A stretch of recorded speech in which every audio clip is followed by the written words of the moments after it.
নমস্কার, রান্নাঘরের মহারানীতে তোমাদের সবাইকে স্বাগত। আজকে তোমাদেরকে দেখাবো দেশি মুরগি, পেঁপে আলুতে দেশি মুরগির ঝোল। আচ্ছা, দেশি মুরগির মাংসটাকে কিন্তু লঙ্কার গুঁড়ো, হলুদ, নুন দিয়ে মাখিয়ে রেখেছি। আচ্ছা, এছাড়া তো পেঁপে আলু, যেহেতু পেঁপেও নিয়ে নিয়েছি আর আলুও নিয়ে নিয়েছি। আচ্ছা, দেশি মুরগিটাকে আগে একটু প্রেশারে কিন্তু সিটি দিয়ে নেব। এটা কড়াইতে করতে অনেকক্ষণ সময় লেগে যাবে, সেই জন্য কিন্তু আগে একটু সিটি দিয়ে নেব। শুধু মাংসটাকে নেব আর একটু তেজপাতা দিয়ে দিয়েছি। আচ্ছা, ওদিকে মাংসটা কিন্তু সিটি হয়ে গেছে। এবার কড়াইতে কিন্তু আমি প্রথমে সর্ষের তেল দিয়ে দিয়েছি। সর্ষের তেলটা গরম হয়ে যাওয়ার পর এখানে কিন্তু আলুগুলোকে একটু ভেজে নেব। মাংসের আলুটা একটু ভেজে নিলে কিন্তু দেখতেও ভালো লাগে, আবার খেতেও বেশ একটু অন্যরকম স্বাদ হয়। সেই জন্য আগে আলুগুলো ভেজে নেব।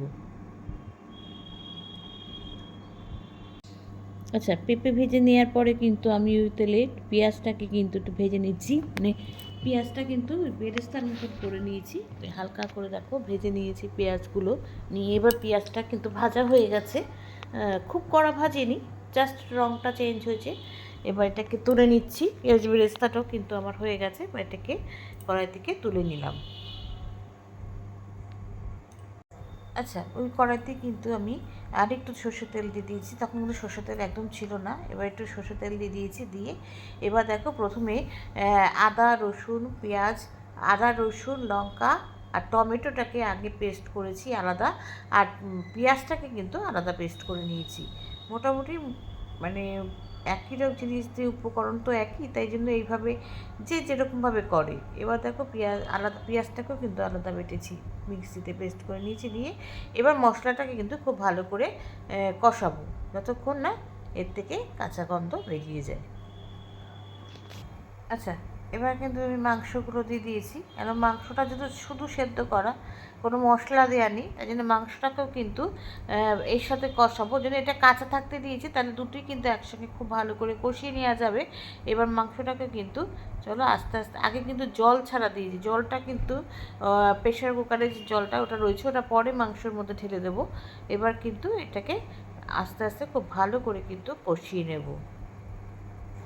আচ্ছা, মাংসটা কিন্তু অনেকক্ষণ কষানো হয়েছে। এবার কিন্তু এর মধ্যে আলু আর পেঁপেটা দিয়ে দিচ্ছি। আলু ও পেঁপেটাও কিন্তু কষবে, আর যত মাংসের সাথে কষাবো তার মাংসের মশলাটাও কিন্তু এর মধ্যে ঢুকে যাবে, খেতে ভালো লাগবে। সেজন্য কিন্তু আমি একসঙ্গে এবার মাংসের সাথে কিন্তু কষিয়ে নিচ্ছি। আমি কিন্তু এখনও আর কিচ্ছু দিইনি, শুধুমাত্র কিন্তু পেঁয়াজ আদা রসুন লঙ্কা টমেটোর সাথে বাটার সাথে কিন্তু এটাকে খুব ভালো করে কষিয়ে নিই। আচ্ছা, আমি ঢাকনা দিয়ে দিয়ে কিন্তু কষাচ্ছি। এবার ঢাকনাটা খুলে নেব। নিয়ে দেখো অনেকটাই কিন্তু বেশ ভালো মতন কষে গেছে। এবার এর মধ্যে আমি একটু টক দই কিন্তু জল ছড়িয়ে টক দইটা ফেটিয়ে রেখেছিলাম। আর টক দই যখন দেবে বা টক জাতীয় জিনিস যখন দেবে, সবচেয়ে ভালো হয় গ্যাসটা নিভিয়ে রাখলে। আর যদি তা না হয় তাহলে একদম কম আঁচে কিন্তু দিতে হবে, না হলে কিন্তু দইটা একদম কী হবে, পুরো ফেটে যাবে। সেজন্য কিন্তু একদম ধিমে আছে বা গ্যাস বন্ধ করে কিন্তু টক দই মানে টক দইটা দিয়ে দিতে হবে। আমি দেখো এখানে গ্যাসটা আমার একদম লো ফ্লেমে করা ছিল। দিয়ে এবার আস্তে আস্তে কিন্তু মাংসের সাথে টক দইটাকে মিশিয়ে নেব। আচ্ছা, দইটাকে কিন্তু ভালো করে মিশিয়ে নিয়েছি। এবার চলো পুরো মশলাগুলো দিয়ে দিই। এখানে আমি দিয়ে দিয়েছি নুন দিয়ে দিচ্ছি, দিয়ে দেবো হলুদ গুঁড়ো। আচ্ছা, তারপর দেবো হচ্ছে লঙ্কার গুঁড়ো।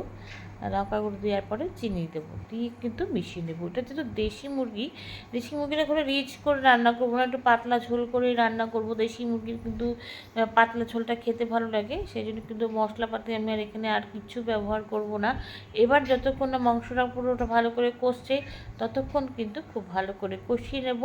আর তারপরে কিন্তু এখানে মাংসটা যেটা সিদ্ধ করেছি সেই যে জলটা আছে, ওই জলটাই এখানে কিন্তু আমি ব্যবহার করব ঝোল হিসাবে।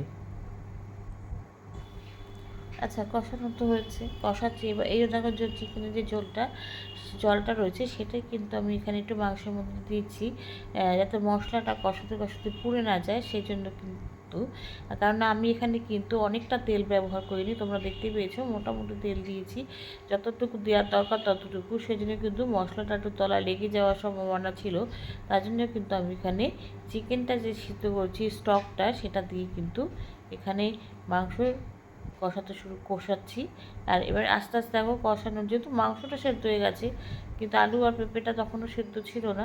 এবার একটু পরে কিন্তু আমি এখানে জলটা দিয়ে দেবো।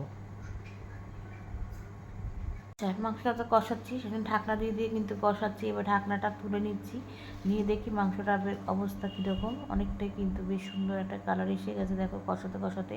পেঁপেটাও কিন্তু সেদ্ধ হয়ে এসছে।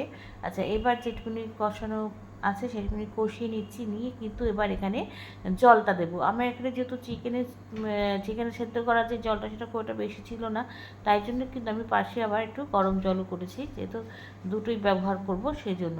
আর বললামই যে দেশি মুরগির একটু পাতলা পাতলা ঝোল কিন্তু খেতে ভালো লাগে, সেজন্য কিন্তু ঝোলটাও আমি একটু পাতলা পাতলাই রেখেছিলাম। এবার এখানে কিন্তু কষানো হয়ে গেছে দেখো, ওখানে দিয়ে দিয়েছি। ওই জলটা কিন্তু আমার অল্প সেহেতু ওটাতে হবে না, তাই জন্য পাশে কিন্তু আর একটু গরম জল করেছি, সেটাও এবার এখানে চিকেনের মধ্যে দিয়ে দিচ্ছি। দিয়ে এবার এটাকে একটুখানি কষিয়ে ফুটতে দেবো, তাহলে কিন্তু আমার মাংসটা রান্না হয়ে যাবে। তোমরা যারা আমার চ্যানেলটাকে ভিডিওটাকে অনেক দিন ধরে দেখছো তারা জানো যে আমি মুরগির মাংসের সাধারণত গরম মশলা ব্যবহার করি না। আমাদের বাড়িতে আমার হাজব্যান্ড খেতে চায় না, তাই জন্য কিন্তু আমি গরম মশলা ছাড়াই মুরগির মাংস রান্না করি। সব কটাই তাই, দেশি মুরগিও তাই করি, এমনি ব্রয়লার মুরগিও তাই করি। এবার হয়ে গেছে, ওপর থেকে দুটো কাঁচা লঙ্কা আমি কিন্তু ছড়িয়ে দিলাম। আচ্ছা, ঝোলটা দেখো ফুটে উঠেছে।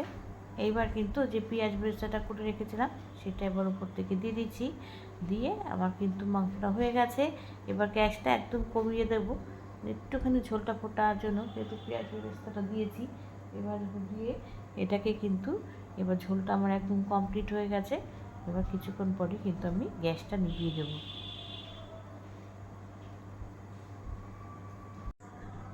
আচ্ছা, হয়ে গেছে দেখো একদম আমার দেশি পেঁপে আলুতে দেশি মুরগির পাতলা ঝোল।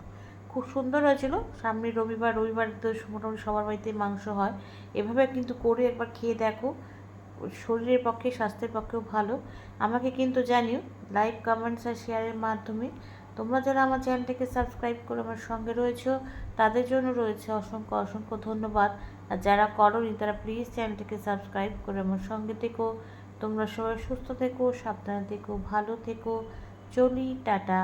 দেখা হচ্ছে পরবর্তী নতুন কোনো রেসিপিতে তোমাদের সঙ্গে।